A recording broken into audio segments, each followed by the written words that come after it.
Good afternoon, everybody, once again, and welcome. It's my great honor and privilege to be speaking with Her Excellency Aseefa Bhutto Zardari. She is not only a member of Pakistan's parliament, but she is also, of course, the First Lady of Pakistan. Welcome. Thank you so much for having me. And thank you to the organizers of this event and this platform for having me here today. Your Excellency, I want to kick off by just asking you to walk us through how you see the role of public service, because it's not only a family legacy, but it's also a passion. Just for some context, for those who might not know, my grandfather was Shaheed Zulfikar Ali Bhutto. He was the first democratically elected Prime Minister of Pakistan. He gave us our constitution. He was a voice for the disenfranchised, and he gave his life for his country. He was sent to the gallows by a cruel and conniving dictator who sentenced him for a crime he did not commit. Only for 50 years later, for the same Supreme Court that was stained with his blood to come out and say he was innocent. Only proving my grandfather's last words, which were, "Oh God, help me, for I am innocent." My mother, Shaheed Mohtarama Benazir Bhutto, was the first and youngest female Prime Minister of Pakistan and in the Muslim world. And it was her pursuit for justice for her father which propelled her into politics. And hers was a turbulent journey. She faced police brutality, incarceration, character assassinations, too often used on women, exile. She was basically a mother raising her children, as well as fighting for my father's release from jail, and all the while running and leading the largest political party in Pakistan. So as you can see, it's not an easy legacy to live up to, but it's one that I can't walk away from. For my family, sacrifice, service, fighting for the greater good is all we know. My grandfather used to say that the paradise of God lies under the feet of your mother, but the paradise of politics lies under the feet of the people. And for my family, these are not mere words. This is our ethos.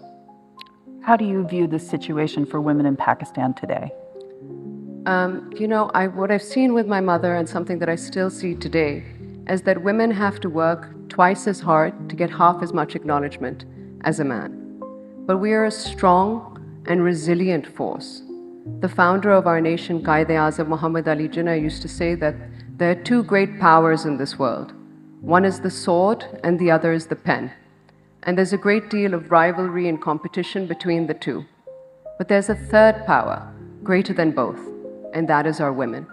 So the more time I spend on the ground, I see what a strong force we are. And with regards to the issues that women might be facing, whether it's in Pakistan or globally, you name them, we're facing them. Be it inequality, be it security, be it access to healthcare, education.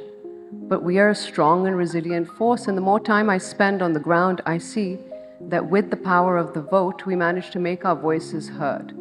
And for those who haven't voted or for some reason are outside the voting apparatus, they too, when they join forces and rally together, their voice can make cities come to a standstill. Yeah. You wear two hats. You're a member of parliament as well as being First Lady. How do you square the two?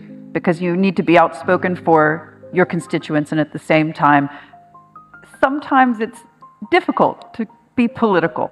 That's true. I've only recently become First Lady as my father became president, and as a widow, he decided to name his youngest daughter First Lady in order to fill that role and make sure that we have a strong representative for women and women's rights. Do you feel like you have to hold back? I have to hold back slightly when I'm in the arena of being the First Lady. But as a member of the National Assembly, when I'm on the National Assembly floor, I will be fighting for my people's rights, needs, and whatever they say to do, I'm their public servant. Yeah.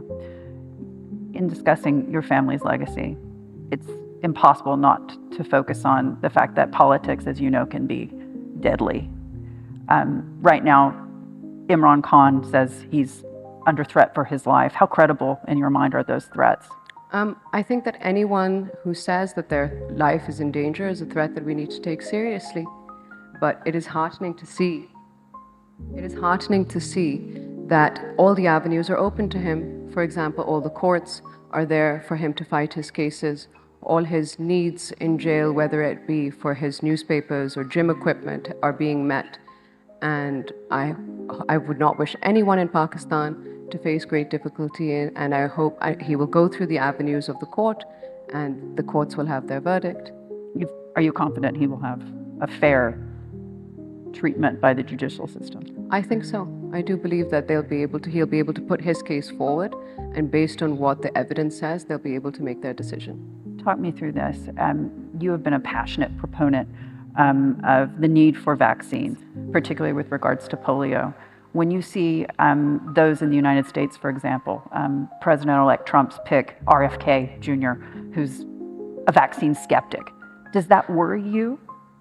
Right now, I'm more worried about the issues that Pakistan is facing. I'm sure that the United States has a rigorous campaign before you go to school, you have to get vaccinated. Before any large forums, there need to be vaccinations for your child to make sure that at every stage they get their vaccinations. But with regards to Pakistan, I'm an advocate for polio eradication in Pakistan. I've been their ambassador also for the United Nations and Rotary International. And the challenges we face are greatly different. Yeah. And some of in 1994, my mother actually gave me the first oral polio vaccine. And this was when she was prime minister at the time, and she often said that as a woman leader, she brought an additional role to her office. She brought that of a mother. Yeah. So she spearheaded this campaign across the country. Then I would have to say that the changes in government leads to an issue for us on the ground. We had a period of dictatorship under which the reality of the situation was simply not being reported.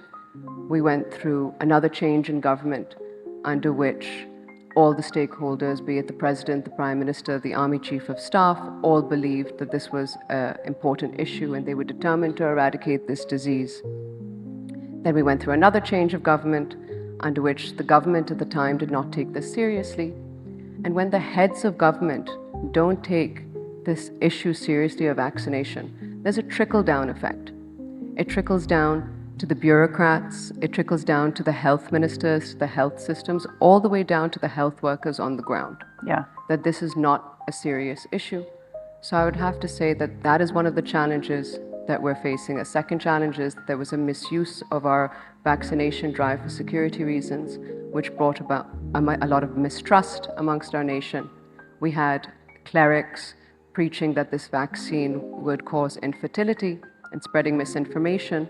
And this is an ongoing process. We have to take them on board as stakeholders and explain to them that this is the same vaccine that the United Arab Emirates uses, this is the same vaccine that Saudi Arabia uses, and they've managed to successfully eradicate this disease. So this is an ongoing process. But as a consequence of these two issues, we've had a lot of targeted attacks on our polio workers. There's been senseless killings of our polio workers on the ground, and our security forces also who are protecting them, and their only crime was that they were trying to fight for our future generation. Their crime was that they wanted to ensure that every single child was vaccinated. So these are some of the issues. And lastly, I would have to say our geography. We're on the border with Afghanistan, and we see a great deal of migration that occurs. And in that process, some children miss our national immunization drives. We've made progresses in this. We've put vaccinators at the border. We've put vaccinators in between cities and in between provinces. So we're determined to try and reach every single child out there. I would have to say that these are some of the challenges we're facing. But if I talk to you about the progress that we're making, I would have to say that, and the successes, I would have to say that every single child vaccinated is a success. Every single child we managed to save from this crippling disease is a success. Yeah. And until we reach the ultimate goal of a polio-free Pakistan, these are the successes that I need to hold on to and build on. You mentioned geography. Obviously, you're in a position at this point where geography has a great deal of impact on not just foreign policy, but obviously on the situation for women.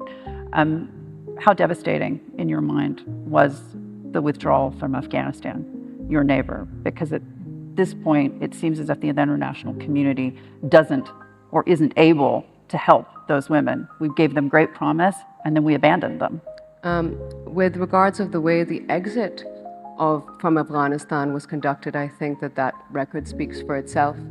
It's devastating to see, but we have to have faith in the Afghan government and their systems to try, and we have to ensure that as a country like Pakistan, who it's our neighbor, we can try and encourage them to, take on board our women and perhaps not go with such stern language when it comes to them. But it's also that they are their own country, and we can't dictate them to tell them what they should do. Yeah.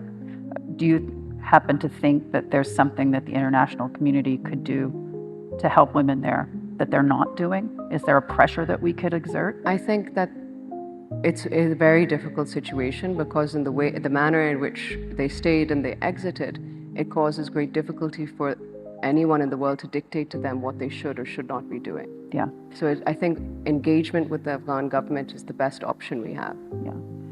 Tell me this, when you think back to the legacy of your mother, not just as Prime Minister, but also as a parent, what are some of the lessons? As I get older, even 16 years on from her assassination, I realize that there was a lesson in everything she said and did. And despite the greatest odds, she managed to endure with incredible elegance, dignity, and grace. And if you've ever seen Sucker Jail and the conditions she was in, you would see how difficult that was. So in the face of adversity, I can only hope and pray to have half as much elegance, dignity, and grace as she did.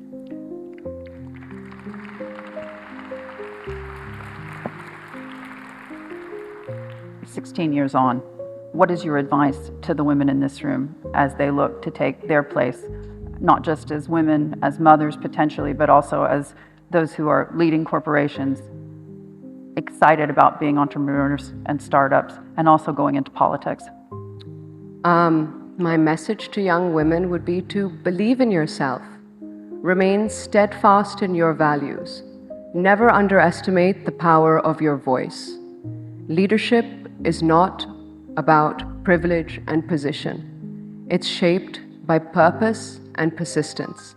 And we must remember that the road ahead will be challenging, but we must embrace education, foster empathy, commit ourselves to uplifting all those around us. True leadership lies in service to others and the pursuit for justice, opportunity, and equality for all. My message to the younger generation would be that you are the architects of a brighter future. Walk me through this one. As women, we often discuss how we are not just subject to the regular standards. We are also subject to even higher standards in what we wear and what we say and how we do our hair. Do you believe that that's evolving? I would hope and pray that this evolves. However, I will give you an example. Well, it's heartening to see the number of women leaders across the world today. Yeah. I still think that we need to face issues that our male colleagues don't necessarily need to face. I can give you an example. I was in an interview with a prominent international news organization, and at the time we were talking about the crackdown on our party, the fear I had for my father's life in jail. This was his 2019 persecution against him, not to be confused with the 90s persecution against him. And at the end of the interview, I still get asked, "But do you like to cook?" So as women, What do you like to cook? But as women, we have to still prove today that yes, we can cook, we can clean, and we can lead. And we must simply have to endure and keep going. Yeah, I mean, the unfair criticism I think that we've seen for women politicians across the board in the West as well. I mean, Hillary Clinton, not attacking her words per se, or challenging her words, but challenging her choice of outfit. Yeah. I try to model my outfits on the basis of my mother. Yes. And it brings me a lot of comfort to have her white dupatta style around me. It makes me feel that I have her with me at all times. And embrace. And just to close out our session, in your mind, where are we today in this region? Because the extraordinary strides made right here in the UAE, in Saudi Arabia, for example, are inspiring, but the region still has more to do. I think, number one, must acknowledge the United Arab Emirates. Just look at this platform today. Many of our neighbors don't have this platform, and this is truly a global event. People from all across the world, all across nations, everyone has an inspiring story, a history. So I think that we need more platforms like this, and hopefully the region around us will also evolve into understanding the importance of women, giving them an opportunity, giving them a glimpse into public service and seeing how well they shine. Yeah, and speaking of that glimpse into public service, what would be your suggestion to those in the audience today who are looking potentially to go into public service? I believe that the world is your oyster and there is an opportunity everywhere. Yeah. And especially in the United Arab Emirates, just look at the number of cabinet members. Look at the people in His Highness Sheikh Mohammed bin Rashid's office. The number of women has grown every single year. And I think that other countries around the world need to model this. Yeah. Your Excellency, thank you so much for joining us. Thank you so much, Hadley.